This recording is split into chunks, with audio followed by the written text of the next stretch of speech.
Ketika sepak bola berubah jadi seni dan lapangan hijau jadi kanvas besar, maka Kevin De Bruyne adalah salah satu dari pelukisnya. Dengan kaki kanan sebagai kuas dan visi mata elang sebagai ide, ia melukis gol, mencipta peluang menghidupkan ruang yang tak kasat mata bagi pemain biasa. Sejak ia tiba di Etihad pada musim panas 2015, banyak yang ragu padanya. Pemain buangan Chelsea ratusan juta lebih untuk apa? Tapi jawaban De Bruyne bukanlah kata-kata. Ia bicara lewat assist, lewat gol dari luar kotak penalti, lewat gerakan tanpa bola yang menyihir logika.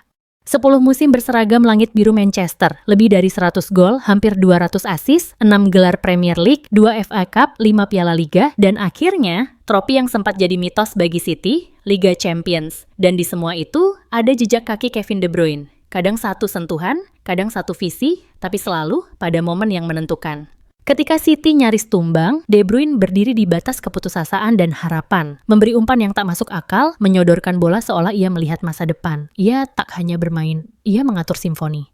Pep Guardiola, yang pernah melatih Xavi dan Iniesta, dengan tegas menyebut dia adalah gelandang terbaik di dunia. Jamie Redknapp pun tak ragu menyebutnya yang terbaik sepanjang sejarah Premier League. Dan jujur saja, siapa yang bisa membantah? De Bruyne adalah kekuatan alam yang tersusun rapi. Kekacauan yang terorganisir, ketenangan dalam tekanan, dan ledakan dalam ketenangan. Tentu tak semua selalu mulus, cedera datang seperti badai, mengancam konsistensi, menggores waktu bermainnya. Tapi bahkan badai pun harus tahu diri di hadapan mental baja De Bruyne. April 2025, usai absen panjang, ia kembali dan langsung mencetak gol, memberi assist, dan mengatur panggung seperti ia tak pernah pergi. Guardiola hanya bisa tersenyum. Fantastis, katanya.